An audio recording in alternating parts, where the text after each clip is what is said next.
Hello बच्चों, good morning all of you. आप लोग कैसे हैं? आशा होगा कि आप लोग अच्छे होंगे, स्वस्थ होंगे और पढ़ने में व्यस्त होंगे। मैं आज वास्तविक संख्या जो कि 9th क्लास का फर्स्ट लेसन है। क्या है? वास्तविक संख्या, जिसको हम लोग इंग्लिश में क्या कहते हैं बाबू? वैसा संख्या, वैसा संख्या जो PYQ के रूप में हो। वैसा संख्या जो PYQ के रूप में हो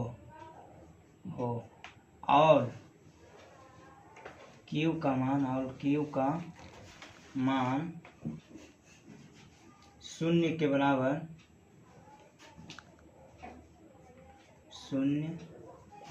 के बराबर नहीं हो। अर्थात हम इसको क्या कर सकते हैं? परिमेय संख्या को शॉर्ट में अगर हम लिखना चाहते हैं तो इसको क्या हो जाएगा? Q does not equal to 0। अर्थात Q का जो मान है वो 0 के बराबर नहीं होगा।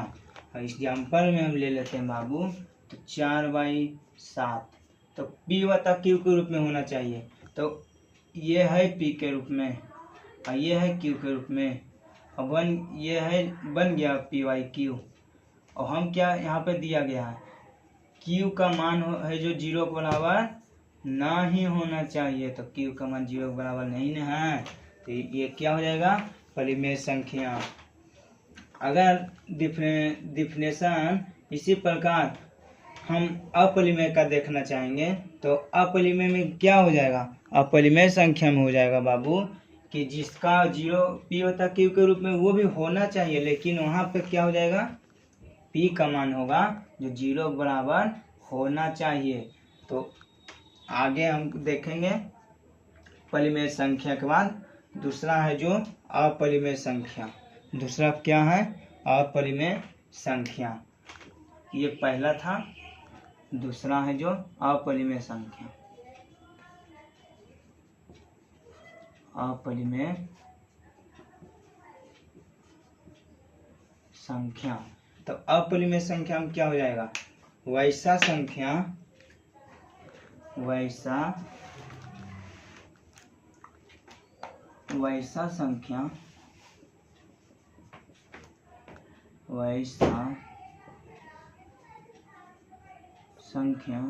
जो P बटा Q के रूप में हो, PYQ के रूप में हो, लेकिन Q का मान हो, लेकिन हो, लेकिन Q का मान 0 के बराबर होना चाहिए। Q का मान 0 अर्थात 0 के बराबर होना चाहिए। 0 के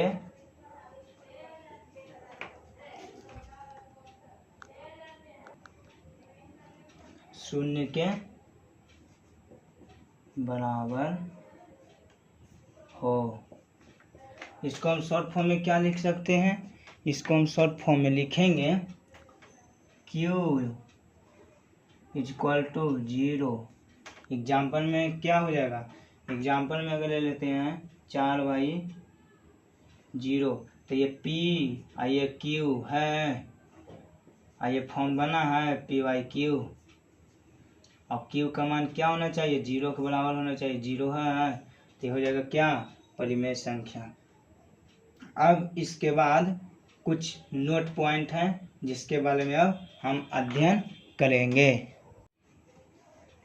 अब हो जाएगा बाबू क्या? Note point. नोट पॉइंट में क्या हो जाएगा? नोट पॉइंट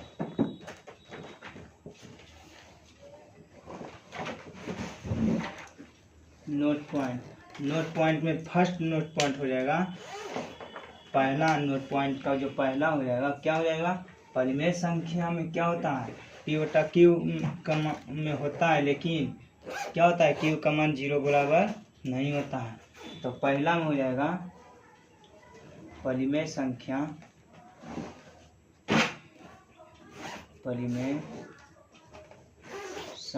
में क्या होता है? Q का मान 0 बराबर नहीं होता है। परिमेय संख्या में Q का मान 0 के बराबर नहीं होता है। दूसरा में अपरिमेय में क्या हो जाएगा? अपरिमेय में हो जाएगा कि Q का मान 0 के बराबर होता है।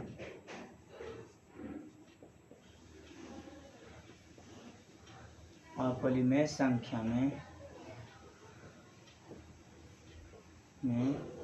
Q का मान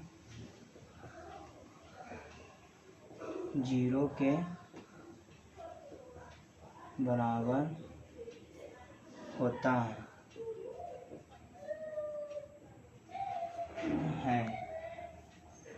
उसके बाद क्या हो जाएगा? तीसरा नोट पॉइंट है जो दो परिमेय संख्याओं के बीच, तीसरा है दो परिमेय संख्या के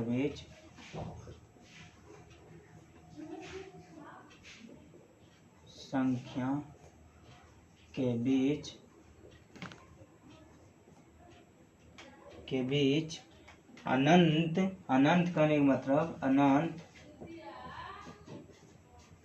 परिमेय संख्या होता है। अनंत परिमेय संख्या होती है।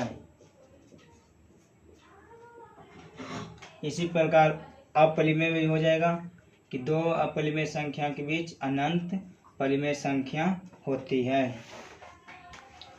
जो अगला है चौथा नोट पॉइंट हो जाएगा बाबू। चौथा जो हो जाएगा, किसी परिमेय संख्या के हल होना चाहिए जो क्या होना चाहिए? सदा धनात्मक होना चाहिए। किसी भी परिमेय संख्या का परिमेय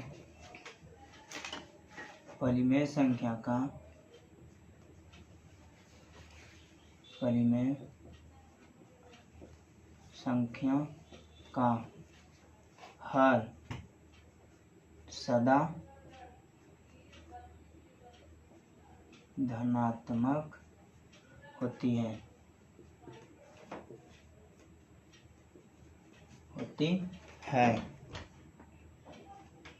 अब हम इसको देखेंगे, किसी भी परिमेय संख्या का हल सदा क्या होती है? धनात्मक होती है। तो हम अगर एग्जाम्पल ले लेते हैं जैसे में एग्जाम्पल लेते हैं 7/9।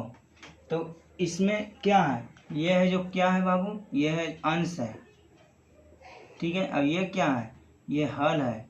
हल अर्थात कहने का मतलब जो नीचे वाला जो मान होना चाहिए, जो क्या होना चाहिए, हल सदा ही धनात्मक होना चाहिए। धनात्मक कहने का मतलब है कि प्लस होना चाहिए, प्लस होना चाहिए। तो अगर अंश को अगर माइनस में रह गया तो कोई दिक्कत नहीं है, लेकिन अगर हर माइनस में रह जाता है तो वो गलत हो जाता है, वो परिमेय संख्या नहीं कहलाएगा। ये संख्या देखिए, ये संख्या है जो बाबू, जो अंश भी माइनस में है और हर भी माइनस में है, तो ये संख्या क्या परिमेय संख्या कहलाएगी? जी हाँ, कहलाएगी। क्यों कहलाएगी बच्चों? तो देखो, माइनस से माइनस कट जाइए तो ये क्या हो जाएगी, 6/9, जो कि हल है जो प्लस में है या माइनस में, धनात्मक है या ऋणात्मक, तो ये है जो धनात्मक है, तो ये संख्या है जो कहलाएगी क्या, परिमेय संख्या, क्योंकि इसका जो हल है जो क्या है, धनात्मक है। 4 नोट पॉइंट हुई थी बाबू। 5वां नोट पॉइंट है, किसी भी पूर्णांक संख्या को परिमेय संख्या कहा जा सकता है। कोई भी पूर्णांक संख्या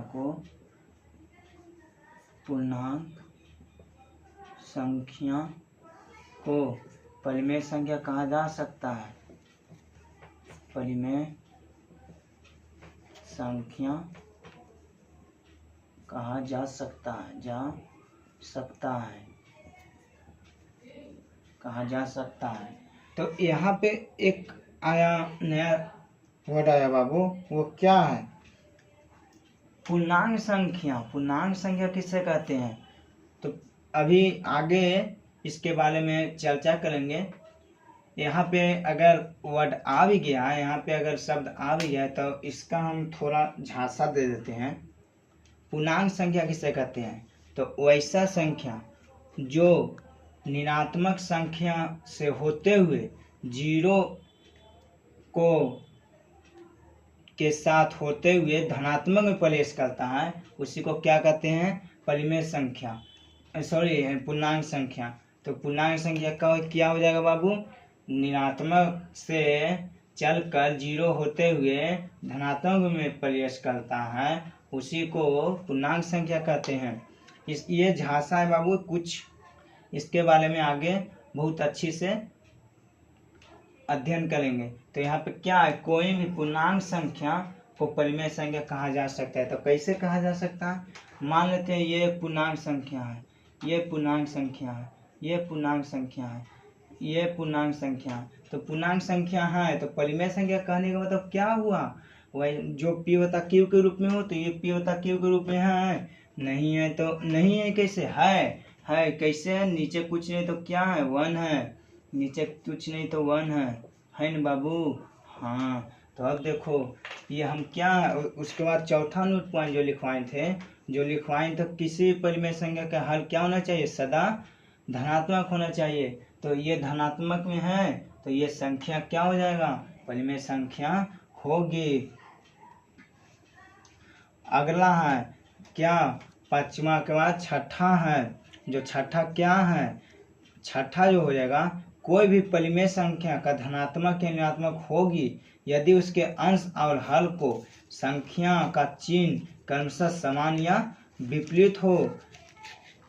ये बात पीछे हम बता दिए एग्जाम्पल के तौर पे, क्या कि अगर कोई भी परिमेय संख्या होगी, कब होगी बाबू, तो उसका जो चिन्ह होगा, जो चिन्ह कहने का मतलब है जो ये वाला जो माइनस होता है प्लस होता है, यही है जो चिन्ह है, जो क्या होना चाहिए, समान होना चाहिए। अंश और हल दोनों में क्या होना चाहिए, समान होना चाहिए, तब क्या हो जाएगा, वह परिमेय संख्या हो जाएगी। आगे देखेंगे बाबू परिमेय संख्या को निकालने का नियम। अब हम देखेंगे कि दो परिमेय संख्याओं के बीच तीसरा परिमेय संख्या कैसे निकाले, या दो परिमेय संख्या के बीच अनंत परिमेय संख्या कैसे निकाला जाता है। तो हेडिंग क्या बनेगा, दो परिमेय संख्या के बीच, दो परिमेय संख्याओं के बीच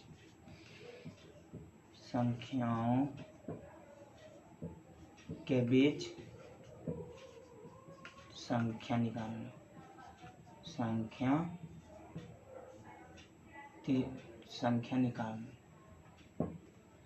संख्या दो परिमेय संख्याओं के बीच संख्या। क्या संख्या का नहीं मतलब है, दो परिमेय संख्या दिया रहेगा, उसके बीच में अनेकों परिमेय संख्या होती है, तो वो परिमेय संख्या है जो कैसे निकालेंगे उसके बारे में हम अब चर्चा करेंगे। तो हम क्या करते हैं, कोई भी दो परिमेय संख्या दिया हुआ है तो हम एग्जाम्पल के माध्यम से समझते हैं बाबू, कि मान लेते हैं 4/7/4 पहला, और दूसरा है जो 8/12 है। ये दो परिमेय संख्या, अब ये दो परिमेय संख्या के बीच अब हम तीसरा परिमेय संख्या निकालेंगे। अगर क्वेश्चन बोल देते हैं ये कि 7/4 और 8/12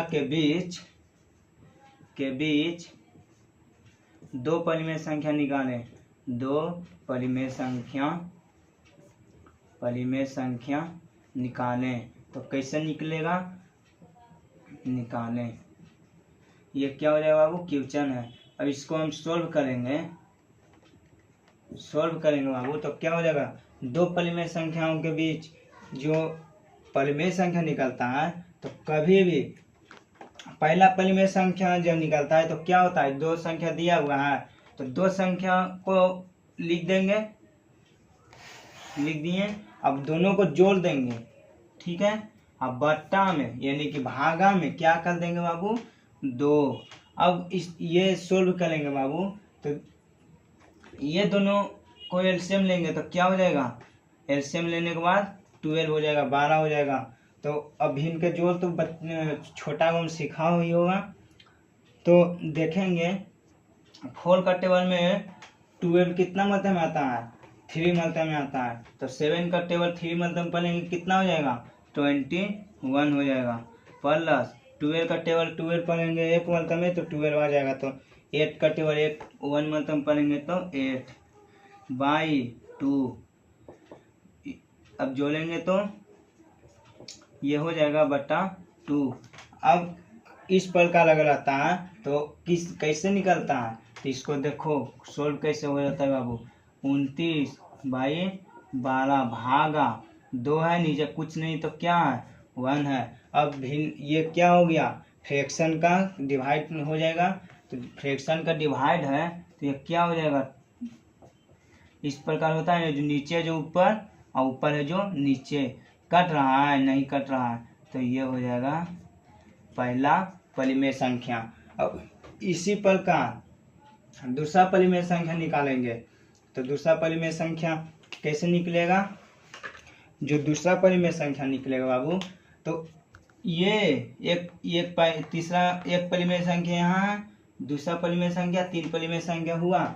अब जो अगर यही इसी का प्रयोग करके अगला जो परिमेय संख्या निकालेंगे, तो ये 3 संख्या में कोई भी 2 संख्या ले लेंगे, तो मान लेते हैं 8/12 और प्लस 29/24 ले लेते हैं, ये दूसरा परिमेय संख्या बटा 2 कर देंगे, ये जो हो गया, जो कौन सा हो गया, फर्स्ट परिमेय संख्या निकला है, और सेकेंड परिमेय संख्या निकालने के लिए ले लिए। अब इसको अगर सोल्व करेंगे तो सोल्व क्या करेंगे, इसका एलसीएम लेंगे तो कितना हो जाएगा 24, इसका 16 प्लस 29/2, इस दोनों को जोड़ेंगे तो 45/24/2, ये क्या हो जाएगा 45/48, यही जो हो गया, जो हमारा क्या हो गया, दो परिमेय संख्या हो गया। अब अगर इसी को कहा जाए कि यही दोनों संख्या के बीच में 5 परिमेय संख्या निकालना है, कितना